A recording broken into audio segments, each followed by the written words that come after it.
This is Jordan Poyer, safety for the Buffalo Bills, and you are now listening to Cover One Buffalo Podcast. Let's go. Good evening and welcome to the Cover One Buffalo Podcast. You are joining your regular co-hosts Greg Tompsett and Aaron Quinn. And tonight we have the pleasure of being joined by Chris Bisignano of Giant Insider. Chris, how we doing? Good, guys. How you guys doing? Good. Obviously better than me after week one. Maybe a little bit. Well, I will say I enjoyed the last 2 days quite a bit, but definitely, like Sean McDermott said in the press conference today, we are fully onto the Giants, and that win is behind us and focused on what I think is actually a pretty good football team. And so let's get right into that here a little bit, man, because I think week one probably didn't go how you saw it going here as you're leading into the season. I want kind of your view of this team going into the season. Where were you at? And has that changed? We all know week one's a little wonky. After really digesting this week one matchup against the Cowboys, big division game, has your expectations and what you thought of this team going into the season changed within a week? Well, Aaron, Greg, I didn't have the Giants as a playoff team. And some of the things that was a concern definitely popped up last Sunday. One was, who's going to get to the quarterback? And as you saw last Sunday against Dallas, nobody did. Another concern, it's a young secondary. We have a number one pick out of one corner. We got two other draft picks that are making their way in. We have two new safeties. So one concern was going to be how quick are these guys going to gel? How quick are they going to communicate with each other? And you saw last Sunday, it's going to take a little while because guys are running free all over the secondary. Communication was a big issue, So, listen, we don't have a true number one receiver. Sterling Shepard is our number one receiver, but he's really a number two. Golden Tate is going to help, but he's a number two. He'll be back in 3 more games. He's suspended for the PED. And the offensive line let's see what kind of concern that was going to be. A bunch of new guys. They actually played pretty well. So some of the things that we kind of expected did pop up last Sunday in Dallas. So. Yeah. You know what it sounds like to me hearing you talk about that is Bills teams here of the past when we didn't quite have all the pieces together in the process of kind of rebuilding somebody else's vision of a team, but that team was still good enough to go out and win games, either win games they're not supposed to or win games they're not favored in. I think from my watching the Giants game, I saw enough on tape for me that I think the Giants can go toe-to-toe with anybody if the circumstances go right and they don't, like you said, a lot of the miscommunications. Greg and I often talk about toxic differential, and I think that just went way out of your guys' favor with some of the big plays Dallas was able to drum up. If you can keep that down, I think that that Giants team that you got there can at least surprise some teams each week, even though the season might be a long one for Giants fans. Yeah, Aaron, Greg, listen, week one, like we just said, week one, I kind of take it every year and throw it out the window because there's so much miscommunication going on. Why? Because these guys don't play in a preseason. I mean, the starters just don't play anymore. So you got that week one game, week two game, a lot of guys getting to know each other, a lot of communication coming in, not miscommunication, who's got who. You saw with the Giants. You look at the film, Greg, Aaron, and you see guys pointing at each other. Randall Cobb, you see it on the Cowboy videos. He's on the sideline going, these guys don't know what they're doing back there, right? So a lot of that happened. And like you said, is that going to happen in week 2, 3, 4? No. All that stuff gets tightened up after the game. I expect the Giants to play much better against the Buffalo as far as the back end goes. And we'll see from there. Yeah, listen, could they play with everybody? Yeah, sure. Listen, they have Saquon, although he didn't get the ball in key situations last week for some unknown reason. We'll get into that later. Okay, Eli's the veteran and all that. So we expect a lot better football starting Sunday. Hopefully, put it that way. And we'll see where we'll go from there. But like I said, we didn't, not really expecting a playoff team, but expecting a much improved team.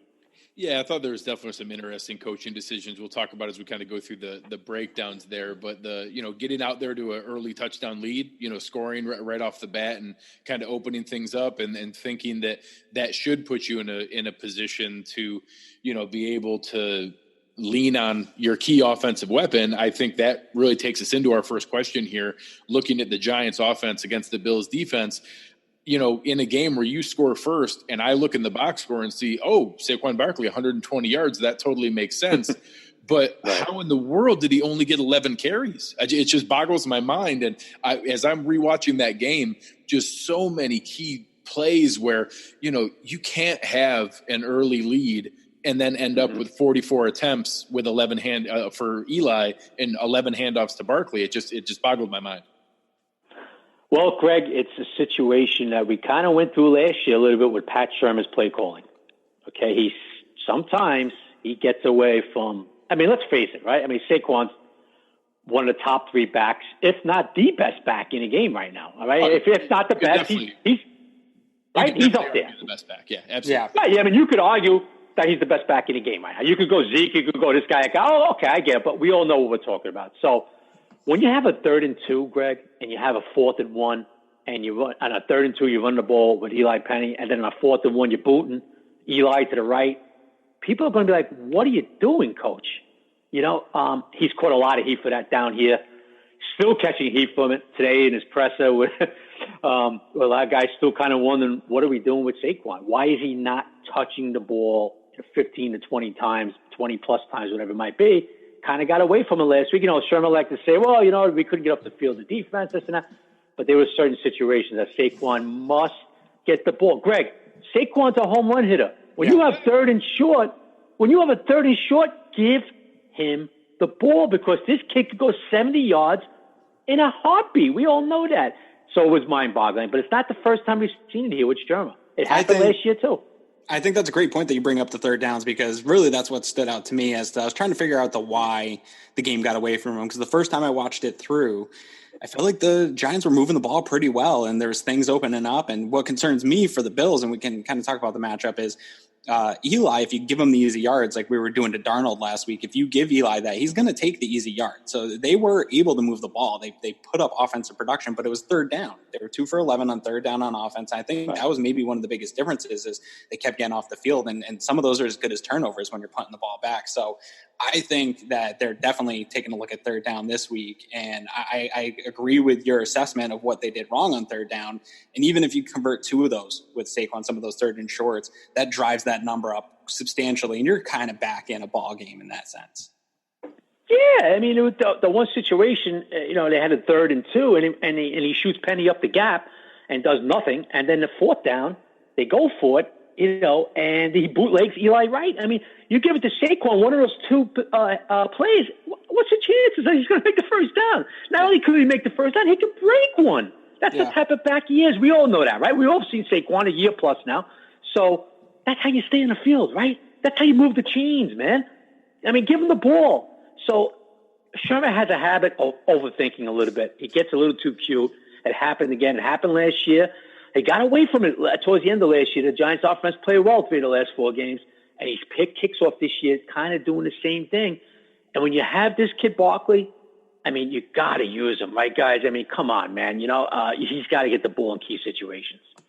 No, I think it's critical, and it's actually what scares me the most is there's players like that. I think that the Bills did a nice job with the Jets last week with Le'Veon Bell in that keeping him contained. The Bills defense was a perfect recipe last week of what they want to do. They're okay giving up that easy stuff underneath, keeping that tight shell, using one of the best secondaries in the NFL. They didn't give up a single play over 20 yards. Their long play on the day was 19 yards. In today's NFL, that's tough to do, and I expect to see an awful lot of that where they're willing to give up the swing pass to Barkley. They're willing to give up the quick option route to Evan Ingram. I expect both of them to have a substantial amount of catches and to be able to be kept underneath and kept contained. But that if they break one, those are both exceptional athletes that if you put them in a one-on-one situation, if you don't have, a group of people rally into the ball, all of a sudden that's where I get nervous. So that's where my most concerning matchup is from a Bills standpoint. I think anyone one-on-one with Ingram or Barkley is a problem. I will believe that the back 7 of the Bills, their collection of Milano and Edmonds, Micah Hyde, Jordan Poyer, Trey White together can keep them contained. But anyone one-on-one, that makes me nervous. Yeah, it should. It should, Greg, because these are dynamic athletes. Ingram is let's face it, Ingram is like a wide receiver playing tight end, right? That's how quick he is, And Barkley we all know about. So that's going to be Sherman's game plan. I'm sure he's going to try to get some ISOs going out there and get these guys one-on-one And it's going to be up to Leslie Frazier and McDermott to counter that, you know. Now Sterling Shepard looks like he's not going to be able to play. He's in concussion protocol. I'm not quite sure he's going to be able to go, you know. We'll find that out towards the end of the week. And like you said, you guys did a great job keeping everything underneath. You know, it was one of those deals to me, Greg. I watched a Jet game, you know, and it seemed, you know, Jamison Crowder had 14 catches, but it seemed like the Bills didn't give a you know what, right? Yeah, okay, yeah. We'll give it you underneath. Jamison, go knock yourself out. 14 catches, 99 yards, right? But we're not going to give up the big play, right? Yeah, I've compared it to basketball where you have a score like a LeBron James. You know what? Get your 30, but we're not going to let you destroy us, right? Right. And the one time where you saw they kind of gave up the big hit, or they could have, Robbie Anderson kind of got behind him a little bit, and Donald missed him. You know, but other than that, it was everything in front of him. You know? Yeah, he had Levi Wallace toasted on that play. So thank God. I think Darnold identified him late and then had a weak throw and let Levi Wallace catch up there, because that is where I would get nervous if it's not Sterling Shepard. Obviously, you know, a lot of Bills fans with the Giants and the Bills only playing, you know, in the divisional rotation. It's not a regular matchup. You know, the Bills fans are going to be familiar with Sterling Shepard. They obviously know Golden Tate. If you don't have either of those two weapons out there, is it Cody Latimer? Is it Benny Fowler? Who's going to be in there as the starting receivers? Well, it's going to be Latimer, Benny Fowler, and then Russell Shepard when they go into the 11 package, you know. And they just re-signed T.J. Jones this week. He was with us the whole camp. So he's going to get in. He'll get in the mix because he knows the system. He just left here, okay? But listen, at least the Jets had a Robbie Anderson who could top off a defense. The Giants don't. Even when Shepard and Tate played, the Giants don't have anybody that could top off a defense. The one kid who they have is out with a hamstring injury, the draft pick Darius Slayton from Auburn. So the Bills really don't have to worry about that this week. You know, Robbie Anderson's the type of guy in the Jets that has to keep a defense. He keeps the defense honest because the guy can burn, you know? Yeah. Oh, yeah. Giants don't have that. Who do Giants have? It's going to be Saquon doing wheel routes out of the backfield, and Ingram lining up from the slot or lining up out on the outside. That's what the Bills have to worry about as far as speed-wise. But what concerns me for the Bills after watching the game is two things I thought that the Giants did well last week was the screen game, which historically we've seen the Bills struggle with. And I think Tremaine Edmonds is increasing his ability to read and recognize this year. But last year we saw him struggle with some of the misdirection stuff. I saw a really sweet, almost double screen that ended up to Ingram, but it was a fake screen to Barkley, ends up with Ingram, that type of thing. I get concerned with some of the young core of the Bills defense, some of the aggressive guys like Oliver biting on the wrong side of that.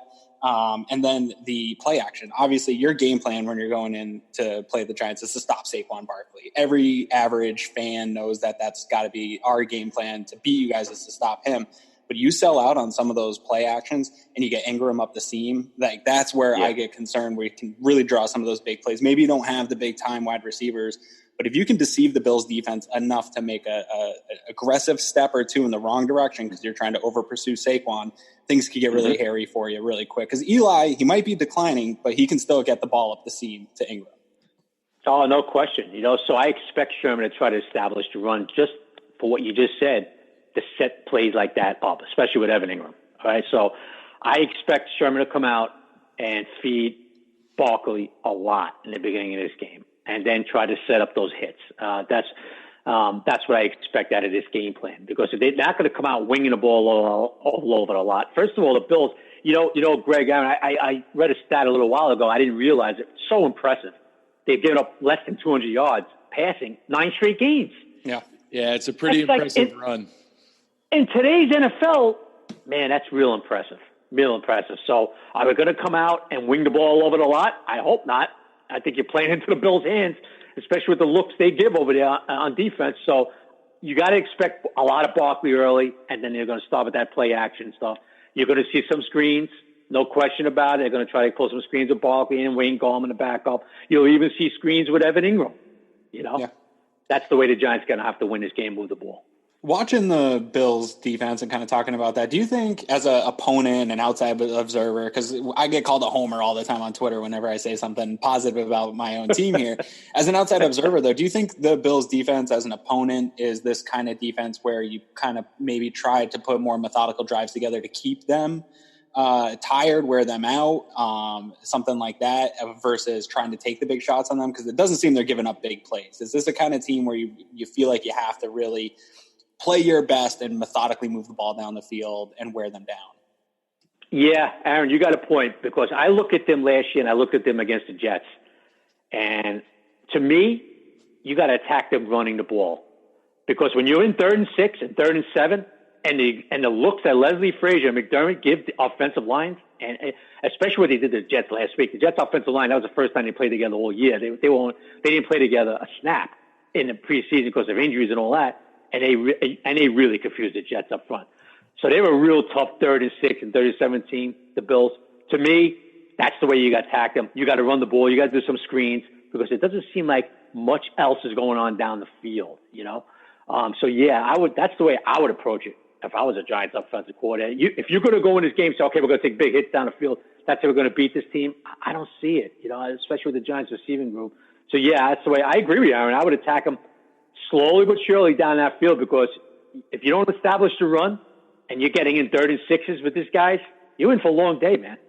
It's funny. We've kind of prepped a lot of our fans that listen to the show over and over again. That's really one of the trade-offs of what they're building is that when you build a modern NFL defense that runs a ton of nickel, even sometimes big nickel, 3 safety, but consistently 5 DBs plus on the field, and then a lot of your linebackers are converted college safeties. They like that 6'2", 230 kind of guy. Tremaine Edmonds is a freak of nature, but Milano, Corey Thompson, those kind of guys are converted safeties. Then you have a aggressive defensive line with guys like Ed Oliver and Jerry Hughes and Trent Murphy who love to penetrate and get up the field. One of the risks of that is it's great when it's going well and you can pin your ears back and you have a lead and you're leaning on a defense.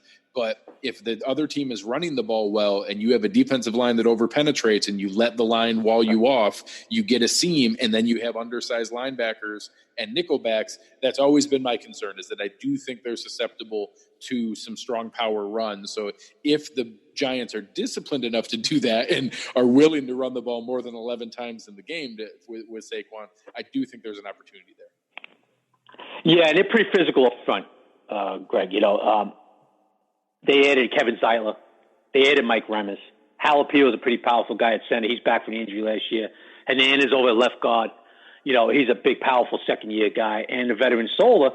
And everybody expected, you know, the Giants to run over that right side with Zeitler and Remis. And 103 yards last week out of 120. Saquon was over the left side last week.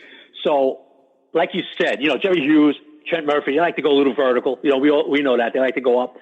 And I would look for the Giants to take advantage of that and try to get these power guys up front. Like you said, to put some hats on, you know, Tremaine Edmonds, who he really impresses me though, man. And Matt Milano, you know, and guys like that. So, like, you know, that's what I would expect to see a lot of, you know, and then the Bills are going to have to stop that and then force the Giants to throw the ball. How is Hernandez looking for you? Because he was a guy I loved in the draft process. I just really enjoyed watching his play. I thought it was a position need for the Bills, and I kind of targeted him around the draft. And so when I see those guys in the draft process, obviously here at Cover One, we follow a lot of that. I'd like to kind of check in with the guys as we're, you know, going through these teams. Where is Will Hernandez at, and is he going to kind of hit the ceiling that people thought he had coming out? Yeah, I believe he will, Aaron. I believe he will. You know, he started a little slow last year. Came on in the middle of the season, finished strong, played every snap next to Nate Solder last year. Came in this camp, much improved, played pretty good against Dallas. Yeah, he's going to hit that ceiling. He's a hard-working kid, man, and the Giants are real happy with him. He's a big, powerful, nasty guy, you know. And it's funny, man. You wouldn't know it, man, when you talk to the locker room every day. The guy's a sweetheart of a dude, but he's one of those dudes that when the pads go on, look out, you know. Yeah. Right. That's what you want up front, right? That's what you want. You want some nasty guys up front, you know. So he's one of those guys, and yeah, he's going to hit that ceiling. We're pretty confident he's going to hit that ceiling. He's getting there slowly but surely. We like the way he looked against Dallas, and you'll see him obviously, you know, Sunday afternoon, and the Giants are pretty happy with him. Now, is there anything else, Greg, that you want to touch on that side of the ball before we flip things up? No, I think we're good. Let's take a look at the other side of the ball, because obviously we know for our end all about the Bills defense, and obviously that's the strength of our team. I think last week we saw a really bipolar experience from the offense. Obviously the turnovers in the first half were sloppy. They were moving the ball a lot. I don't know that Bills fans have a full grasp of what this offense is going to be after a wonky week one experience. There were some things to like, some things to hate. But we're going up against a defense that unfortunately ran into some issues, giving up big plays against the Cowboys. Cowboys came out swinging, but there was still some good stuff there. I think that the Giants have to work with. I think you mentioned a lot of it was just miscommunication stuff early on. Is the Giants defense, do we have to, if we look at that week 1 tape and look at that, should we be drooling going up against the Giants, or is that going to get dialed back here week 2 with some of the communication errors getting fixed, and that there's some athletes on this team, man? Yeah. Well, listen, I mean, can you blame Bills fans and everybody to drool when you look at it? No, you can't blame them, right? I mean, you look what happened against Dallas and you say, wow, we're going to do some things this week, but listen, I don't expect that listen, we have a DeAndre Baker, number 1 pick. Gettleman moved up in the first round to draft this kid. They're really high on him. Did he struggle last week? Yeah. Amari Cooper took him to school. He's a great route runner, though.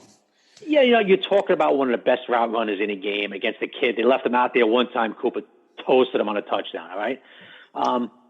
And then you got the Julian Love. You got guys like Corey Ballantyne, a 6th-round pick, a Division II kid, played pretty good in the preseason. He's coming in and he's learning this system. Jack Rabbit Jenkins on one corner is the veteran. Okay, so that's the guy. He's going to basically, he might shadow your top guy. Maybe John Brown. We'll see. But what they did last week, though, guys, they started a guy who didn't play a snap last season at corner in Antonio Hamilton. Now, it's like the big mystery here. I asked Sherman today in today's presser. Basically, I asked him, what was the thinking here? Hamilton looked real bad. So, number 30, you don't expect to see him Sunday, unfortunately for you guys, okay? Because he made a fool out of himself last week. I have no idea why Betcher and Sherman even played him. Sherman tried to tell me today, we're working Baker back in. He did all that crap. Don't want to hear it. Baker's a kid that is high expectations, but he's going to struggle. You got some kids back there that are going to struggle, So we'll see. Listen, you guys got a guy that killed us when he was in Dallas, Cole Beasley. Okay? 3rd down guy, moves the chains. That's going to be a key for the Giants Sunday, man. Yeah, it's interesting. I think that the similar struggles to what we talked about with Tremaine Edmonds, when you have a guy who's so young and physically talented and wants to be aggressive, I think you're seeing similar things with DeAndre Baker, and that he's going to – you have to give him the reps to learn through it to be able to reach that potential, and that there's going to be some bumps along the road there. But I was certainly taken aback by whatever weird rotation they were doing and, swapping it back and forth. It kind of threw me off, understanding that seemed odd to get into a flow, especially with how critical communication is. Honestly, we were a little thrown off ourselves with how they were rotating Cody Ford and Ty Nsekhe on the offensive line, because I think offensive line and defensive secondary are similar in how important communication and gelling with the guy next to you matters. So I hope for both teams that we settle into that a little bit more as we go forward here. With the Bills offense, is that – you touched on it there with, a name like Janoris Jenkins, and I know that maybe he didn't always live up to the contract last year as he came over. Is that something where someone like John Brown, who maybe isn't the physical guy who's going to go up and body you like a Julio Jones or something like that, but obviously can get over the top, how is that from a matchup standpoint? Would you rather see the expertise of Jenkins or the speed and athleticism of Baker be the one to try to match up with John Brown? I think I'd rather see Jenkins. Yeah. He's the veteran. We all know that, and right now Baker, are you confident in him right now? No. I mean, the kid had a tough week 1. Is he going to get better? Yeah. But we're going to look at John. Listen, the Bills are going to test whoever's covering John Brown. The Bills are going to go. They're going to take some hits down the field with him. No question about it. So would I rather see Jenkins? Yeah, because Jenkins is crafty, and so let's match up him. What the interesting matchups is going to be for me, guys, is who's going to be covering Beasley in that slot on 3rd down. That's where I think, Brian Dable is going to try to expose. Listen, he killed us when he was at Dallas, and I'm sure Josh Allen's going to be looking for him in 3rd and 4s and 3rd and 5s come Sunday. So that's going to be interesting to me. We have a kid, Grant Haley, 2nd year for Penn State. He's our slot guy. He's our nickel, that's going to be a key matchup, Haley against Cole Beasley Sunday. And if Beasley's winning that and moving in sticks, it's going to be a good day for Buffalo, man. Yeah. Go ahead, Greg. Yeah, I was just going to say, Ron back in the chat was just asking that exact same question with who would match up with Beasley. And then, if we end up with kind of Zay Jones on the other side, I agree that's going to be tough to be able to find. Can Peppers come down in the box? And, or is Bethea the other safety still, or where are they bringing in Love? Yeah. No. Bethea and Peppers are the safeties. Okay. But I'm curious how that's going to match up. I watched that Dallas matchup, and obviously I think Dallas has much better skill position players than the Bills. Yeah. I don't know how much better their quarterback actually is right now or not. He looked pretty good week 1, but I think their skill positions are better, but they are somewhat similar to the Bills. And you kind of just swapped out Beasley for Cobb, and Cobb's kind of doing a lot of the Beasley role. But you guys were still able to keep them 6 for 10 on third down. You guys stopped 6, I think. 6 out of 10 third down attempts for the Cowboys. You guys stopped. Yeah. So it wasn't like they were just continuing to move the ball there. Really how Dallas beat you was taking big shots down the field. And I don't know that that's going to be there in the same way this week. One of the things that scared me, or for you guys watching, which I don't know if we'll be able to do it to you, is I think a lot of the problems you guys had was Zeke related. And it's the same thing I talked about the Bills defense maybe over pursuing Saquon in this matchup. You go up against a team who has a dynamic running back. And I know people want to say, the running backs don't matter and it doesn't matter who's back there, that play action is successful no matter what. I don't buy any of that nonsense. I think it matters at a big time if Saquon Barkley's back there versus Devin Singletary being back there, and that threat that Saquon has when he has the ball. And what I saw from the Giants defense was a lot of over pursuing on play action and misdirection and trying to make sure that they contained Zeke. And then you guys were getting beat over the top. Guys were getting sucked in, and then stuff was open over the middle. I don't know that the Bills have that kind of threat. Obviously, Devin had a nice 4 carries last week, but he doesn't have a lot of NFL tape. Frank Gore's not a guy that I don't think you necessarily have to game plan around and really be worried on the play action side of it. Does that lack of a running back presence maybe make you guys feel a little bit more comfortable that you can sit back and not over pursue and allow those things to get behind you? Yeah, I don't think there's any question about it. They were outcoached last week, Aaron. What they did, they were so worried about Zeke. And know what Kellen Moore did, the new offensive coordinator for Dallas? He said, we're going to attack these guys through the air. Let them worry about Zeke. And like you said, they're over pursuing, so worried about Zeke Elliott. And like you said, anybody who says, well, running backs don't matter, come on, give me a break. You got to account for Saquon Barkley. You got to account for Ezekiel Elliott of the world. Yeah. Okay? So what they did last week was like, okay, you guys want to worry about this? Watch what we do down the field. And that's what they did. And then you top that with miscommunication, and you got Blake Jarwin's running all over the field, wide open down the middle in the seam. Okay? So it was a smart game plan by Jason Garrett and Kellen Moore. They were going to mix in Ezekiel Elliott, but what they wanted to do last week was throw the ball. They knew they weren't going to get near Dak. They were counting on him having all the time in the world. He did. And listen, the Cowboys got 3 good receivers, man. Cooper, this kid Gallup, he's an up-and-coming player. And Cobb did his thing last week with some catches moving the sticks, and he had a touchdown and all that. He had a good game and all that stuff, and they killed him through the air. They killed him through the air. There's no question about it. Now, you ask Singletary, no, obviously the defensive game plan is not going to be so much now on Singletary unless he really starts hurting him, then you got to adjust. So we'll see, what kind of adjustments Betcher makes the defensive coordinator this week. How they're going to attack this Bills offense. No, and I think that's going to come into play here. And there's a good question in the chat about the Giants pass rush with, some of the names that we, had grown familiar with over the years, always having that NASCAR formation and always going from, whether it was your Justin Tucks, your Strahans, your Olivier Vernons. And now, there aren't maybe those names that the fans are as familiar with. Is there anybody that the Bills need to game plan around? Who is that top pass rushing threat for the Giants nowadays? Guys, there is nobody that you have to game plan for. I'm being honest with you. Listen, I'm not going to lie to you and say, oh, yeah, listen, you're going to have to really account for Lorenzo. There's nobody that Brian Dable is looking at and saying, okay, we got to know where this guy is every play. You know what I mean? Nobody. Now, that being said, is there some young talent that could get to the quarterback that did a little bit last year? Yeah, sure. Lorenzo Carter's in his second year. He had 4 sacks. We expect some things from him, right? B.J. Hill, a rookie last year, had 5.5 sacks off the 3 technique mostly, and this and that.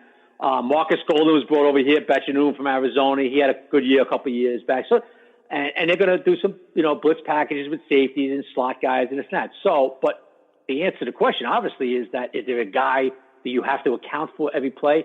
Guys, nowhere near it. and that's part of the problem.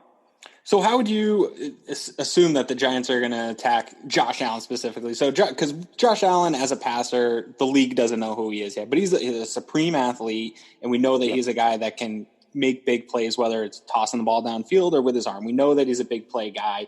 And last week, the Jets really tried to make him a passer in the same way we saw the Packers do to Mitch Trubisky. It didn't work great in the sense that the offense was productive. It did work in the sense that obviously Josh Allen had the turnovers. Are you guys, do you think, going to try to kind of spy Josh Allen so he doesn't become a runner? Or are you going to try to force him to pass? Is that going to be maybe too much of a stress on your defense without the pass rush? Obviously, the Jets have quite a bit of a beef up front and felt that they could probably go one-on-one with the Bills line. From what you're saying, it doesn't seem like you have that. Is it going to be a mix of bringing blitz pressure to try to confuse him? How are you attacking year two Josh Allen after a 4-turnover performance? Well, Betch is not a big spy guy, Aaron, so I expect discipline, pass rushing lanes. I expect him to be like, don't overcommit on the edge, you know what I mean, off the edge, because then Allen could take up. He steps up, if he steps up, he could take off. I expect very disciplined pass rushing lanes to try to keep him in that pocket so he doesn't hurt them with his legs. I don't expect a spy. Now, if that in the first quarter, second quarter, Allen's killing him with the legs, then obviously you're going to have to adjust to that. But right off the bat, I don't expect to see an Ogletree spying him. I expect to see the 4-man, 5-man try to keep him in that pocket. Now, whether or not they succeed at that, listen, the Giants have been very susceptible to zone reads the last few years. I look for Josh Allen to try that a few times. Dak did it against us last week. He did it against us the last 2 years. Will Allen do that? I expect to see that Sunday. Let's see if the edge guy stays disciplined. And on that, and keeps that, doesn't commit on that zone read. We'll see. But that's how I expect them to attack Josh Allen. Listen, Josh Allen's an unbelievable athlete, man. This guy could really hurt you with his feet, man. He's a big kid who could run. If he starts getting out of the pocket and running all over, forget about it. Yeah, I think they were able to stay pretty disciplined to it last week, and a lot of us fans were concerned about how were you going to, make it sustainable with the pace that he was on last year, where, those last 6 games, he was on pace for like 1,200 yards rushing, and that's just not going to be feasible to survive over a season. And I think last week was a good example. It was only 38 yards in the box score, but he picked up 3 different third down conversions and was able to pick and choose when to do that and when to stress the defense. He also was more willing to throw the ball away. So there were some, mixed amongst a handful of interceptable passes, and that he's always going to have that little bit of hero ball in him to be able to stretch it. There was a little bit more discipline last week that I think we were encouraged to see as a step forward overall from where the initial reviews came from, and everybody had their hot takes on him last year. As we kind of get through here and look at where this takes us, coming into the game, I think we've identified a handful of opportunities for each team, some things they learned from last week. Obviously, it's a results-based league, and Bills fans are feeling good in a game that easily could have gone the other way. Giants fans are a little frustrated and upset about a game that got away from them. We're going to put you on the spot here. What do you expect to see this week? What is your prediction as the Bills come into MetLife Stadium, playing the Giants at home, and the Giants are a 2.5-point underdog in their own stadium? Yeah. I tell you what, like I talked about earlier, I was so impressed with their defense last week. The looks they were giving the Jets offensive line, all kinds of different looks, man. I was like, wow. It's going to be a tough. To me, the Giants got it to win the turnover battle, by 2, maybe 3 to win this game. I don't think the Giants are going to pass the ball very effectively. I think it's going to come down to the defense making some plays. Now, after week 1, you say, well, Chris, how the hell is that going to happen? Well, don't forget, it's week 2 now. Allen is susceptible to turnovers, all right? And, Greg, Aaron, listen, the Bills don't have the weapons that Dallas does, right? I mean, they just don't have the receivers. It's not the same receivers, all right? So not expecting the Bills receivers to do damage like the Cowboys receivers did. Hopefully, right? If they do, then forget about it. But I think Saquon has to win this game. I think he has to go for 160. I think he's going to have to have 6-7 catches for another 40, 50, maybe a touchdown. Shep's out. I don't see the Giants receivers doing much damage on Buffalo. We're going to have to do some things on the defensive side of the ball and get some turnovers. I think it's going to be a close one, guys. I think I look at a 19-16 game, something along those lines, and I think the Giants are going to have a real difficult time winning this one at home. No, I agree, and that's where my mind is as well, being able to review this, and we'll go through a couple of things here. But we appreciate your time so much today, Chris. It's been a lot of fun being able to go through it. I know I had a lot of fun being able to review what was out there. You guys do awesome work over at Giant Insider. Let the people know a little bit about where they can find you online on social media and with the publication you guys put out. Yeah, guys, listen, it's been fun. It really is, and you guys should be excited about your football team. You can find me at Giant Insider on social media, on Twitter, or you go to giantinsider.com, and for the newspaper, it's a bi-weekly newspaper covering the Giants, and a podcast, the Giant Insider podcast, which is every Monday and Thursday, talking Giants football. So hey, listen, it was a great time. It should be a good game Sunday, guys. Looking forward to it. Yeah, we are too, man. Thanks for your time, and best of luck to the Giants here throughout the year. Not this Sunday, but the rest of the year after that. Yeah. Same here, man. I'm glad to see a New York team doing well. Hey. Everybody down here talks Giants Jets automatically. And, you know how it is in the city down here. Everybody forgets about you guys up north. So absolutely.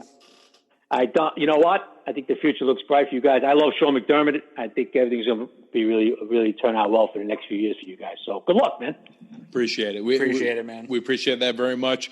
Thanks again to Chris. Aaron and I are going to go on a little bit with some of our other elements here, but obviously it was great to have Chris on and be able to kind of review, what we see. And I think it was an honest look at what we have from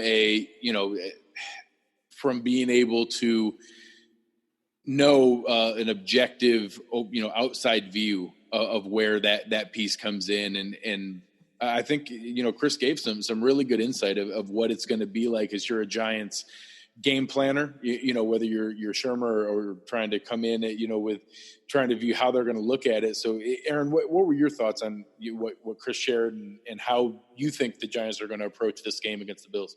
Yeah. First off, I just want to say, I love this format that we're able to do as a fan of the team, and being able to talk to somebody that is a non-Bills fan, kind of giving the Bills an unbiased look, looking at it from their team's perspective and how they can attack our team. When you're on the radio or something, a guy gets on the radio, it's maybe like a 5-minute segment. You bring them. I've been on the radio for those things, and they bring you on for 5 minutes. You can't really get a sense of what somebody thinks about your team in that time. So I love this format to get other people's, because really primarily all I communicate with is other Bills fans. And so if I say something totally ridiculous, there's going to be somebody out there on Twitter that confirms my biases of my own team. Oh yeah. We're just in various ranges of homerism. Yeah. No, totally. So it's really, I love this format of being able to talk to somebody. And I thought that he gave us some really interesting ideas about what other people think of our team. And I think that Bills fans should be kind of excited to hear other people talk about,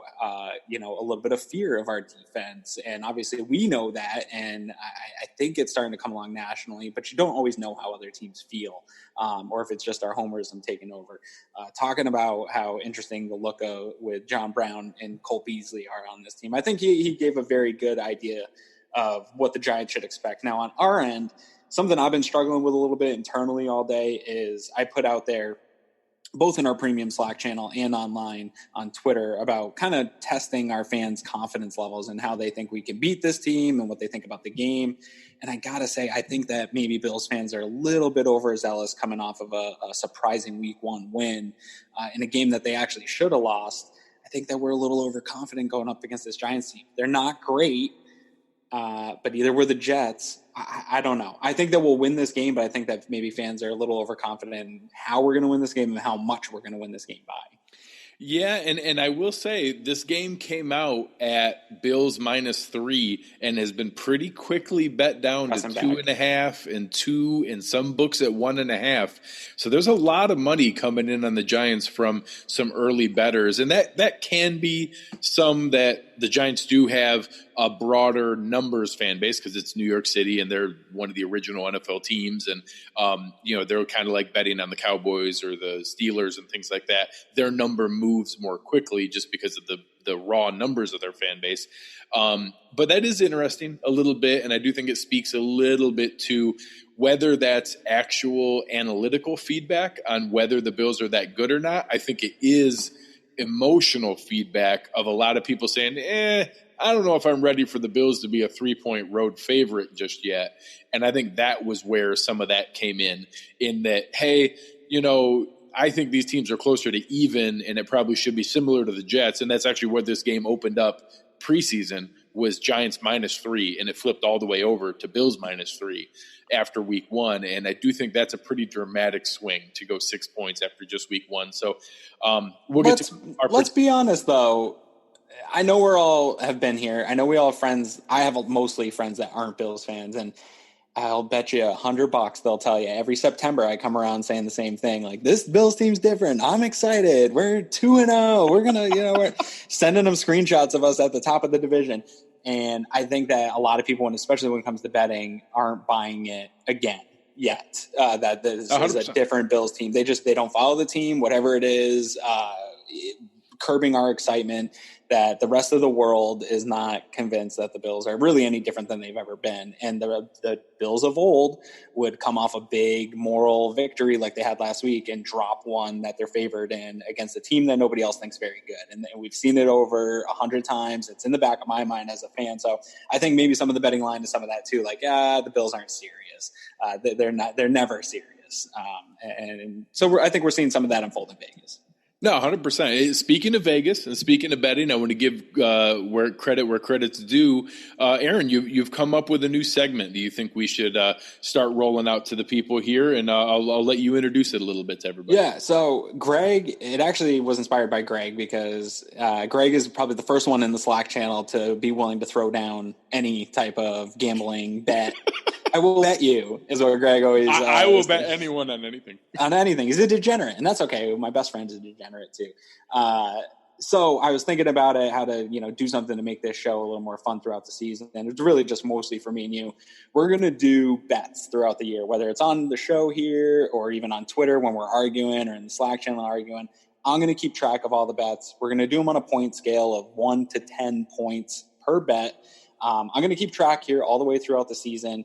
Whoever at the end of the season has the most points, the loser will donate a $100 donation in the name of the other person to the charity of their choosing. Because I'm not looking to make money off betting. I don't care about money in betting, but I like donating anyway. I do it at the end of every year, and I figured this would be a fun way to have somebody make me donate to something else.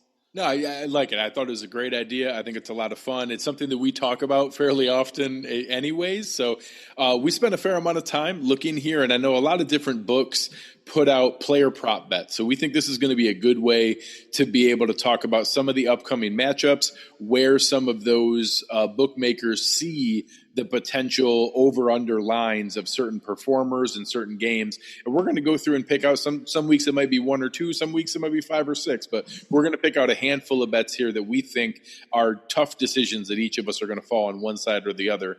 And I know we found a couple good ones this week. Yeah, so we struggled here, I think, the first week a little bit. We're going back and forth, throwing out some just like oddballs, and we're like, I don't know. I think part of the problem for us is going to – what's that? We kept agreeing too much. Yeah, I think part of the problem for us is as much as there's disagreements and stuff on the Slack channel about certain things, I think overall we probably share a lot of the same feelings about where our team's at. So that might be tough for us. So I think what we settled on here – I'm trying to go back through – we had the first one, obviously people are going to be shocked, I was going to say it was my obvious wide receiver 1. Oh yeah. So the first one that we threw out there, the over under bet on John Brown yardage is 63.5. So obviously I jumped all over the over because he's simply going to average 127 yards a game. And 63.5 should be good. We should get that roughly in the middle of the second quarter. I actually don't like this bet, but it was one of those ones where it's like, all right, we've gone back and forth enough. I'll throw you a bone and I'll bet you on this one. So I think that Brown bet we settled on 3 points. 3 points. And I'm taking the under on that. The only thing that gives me a little solace in the under is I don't think that he's going to perform to the level that he performed week 1. If he does, he's probably on pace for an all-pro season. So I don't think that we're doing that this year. And I think that he'll come back down to earth a little bit. And we even talked about in his receptions, I think he's more in that 4, 5, 6 reception range. I think that they're now that they saw what he can do on film, I think they're going to really press to try to keep him from getting loose on them this week. So I'm going to go with the under, but I don't love it, man. I don't love it, but I'll take the under in this case.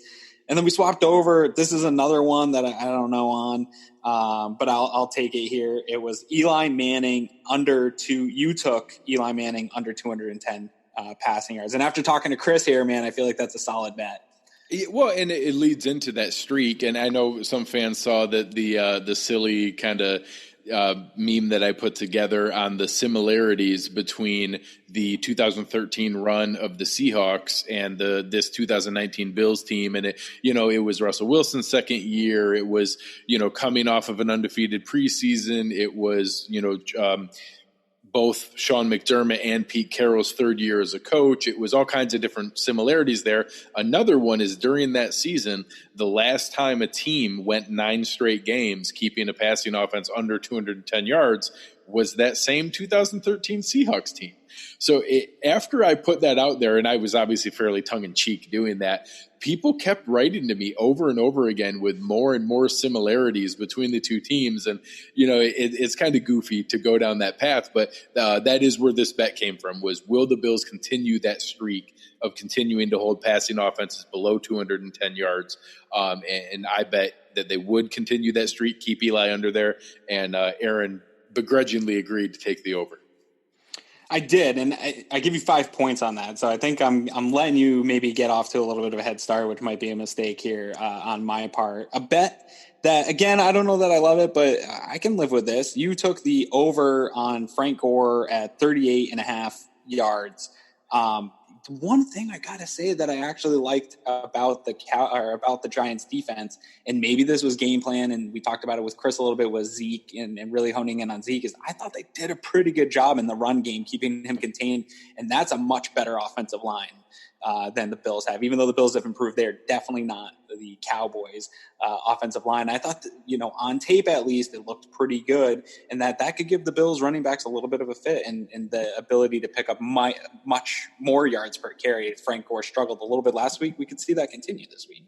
Yeah, I was a little nervous about that one because obviously no Giants running or no Cowboys running back top 10 yards on any given play. They were 3 yards a carry.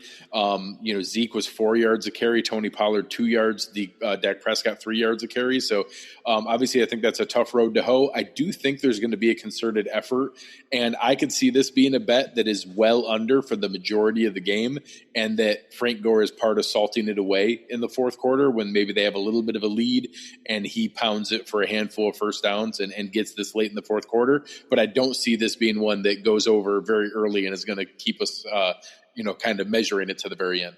Yeah, no, I agree. And that's why, kind of to your point on the Eli one, the only reason I'm willing to go on the 5 points on that is because I do think that the Bills are going to be in the lead in that third, fourth quarter, and that Eli's going to have to throw their way out of the lead. And I don't know that they'll put up the points, but that's what happened last year, and they put up 470 yards of offense. I think 310 of it were passing yards. And I don't know that he can do that, but that's the only thing that kept me on that bet. The last bet of the week here, unless we come up with anything else in the meantime here, we've got a long week left. I'm sure Greg will argue with me about something in Slack and I'll be able to bet him. But this is the one I like the most. You're taking the under on Ingram at 5.5 catches. I'm going over all day. And I would even double down on that over with substantially. I think he's going to be over 5.5 catches. Yeah, I mean, so the combination, last week, Evan Ingram had 11 catches against the Cowboys. Last week, Jamison Crowder out of the slot had 14 catches for the Jets. So I might be asking for it a little bit on this one. We probably could have set it at 8.5, and it still would have been a worthy over bet. But the line on the book was 5.5. So I will take that, and I'm going to hope. I conceded you a point at least on that one. I tried to get you for 5 points, and you at least are like, come on, get me down to 4 on this one.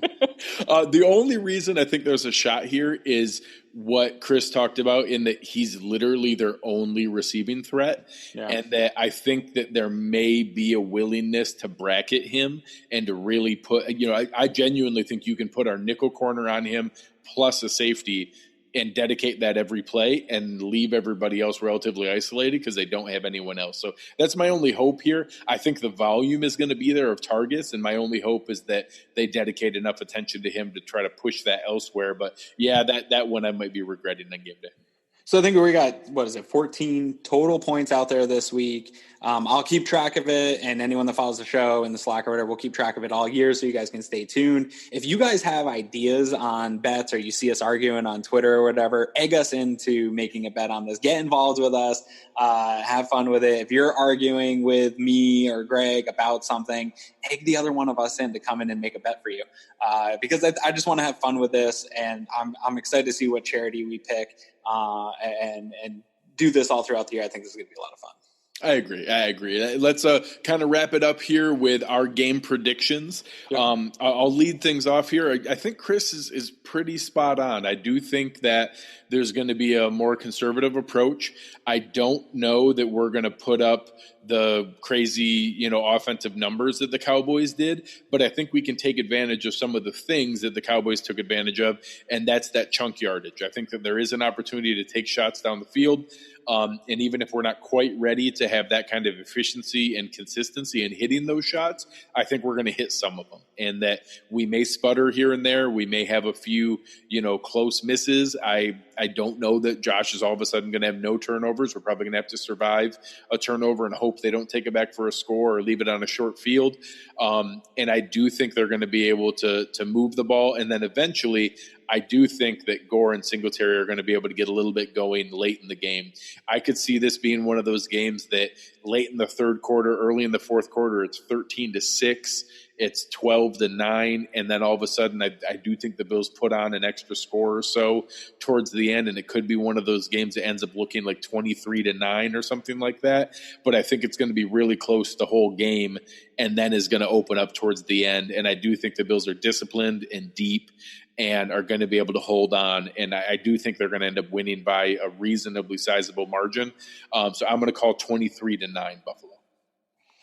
Interesting. So I went almost, I forget exactly what I predicted last week, but I felt like obviously with as bad of an offensive performance as it was turnover-wise, they left plenty of points out on the field. I have the Bills at 24 points. I think that's what I had them at last week. I think that's going to be around their average with this offense this year. So I got it 24-19 game.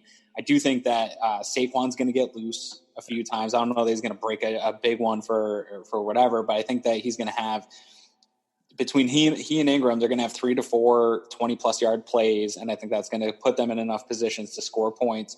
But again, this is something that it comes back to, and we talked about it last week. You made a great post about it, something we talk about all the time on the show. This is going to be another one of those games for both us and for the Giants, because they lost this battle too pretty substantially, was toxic differential. They lost it 6-3 last week. And I think that you'll see probably something similar where even if the offense is sputtering, I think we're going to be able to get, a couple 20-yard passes to John Brown. We're going to shake loose a couple times. I don't expect this defense to go many games without causing turnovers. I think that felt fluky last week that we didn't cause any turnovers in a game that was so sloppily played. So I think that toxic differential is going to come into play, and ultimately the Bills do win 24-19. And then we own MetLife Stadium. I think that the deed gets signed over at the end of the game. Terry Pegula. It's not like he needs more money. He's doing fine. But, thank you guys for joining us here. It's been awesome. We had a great response to the first week, and that was really exciting. We know a lot of that has to do with the Bills winning, but having everybody jump on to enjoy it with us was fantastic. We got great feedback from everybody. We do want to ask if you're out there, let a friend know about the show. Go and give us a rating, give us a review wherever you're listening to us. Give us a like, give us a subscribe.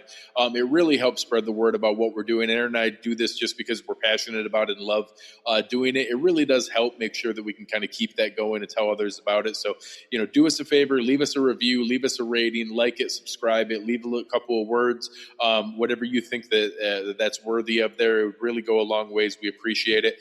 Check out the great work going on at cover1.net. The app is awesome.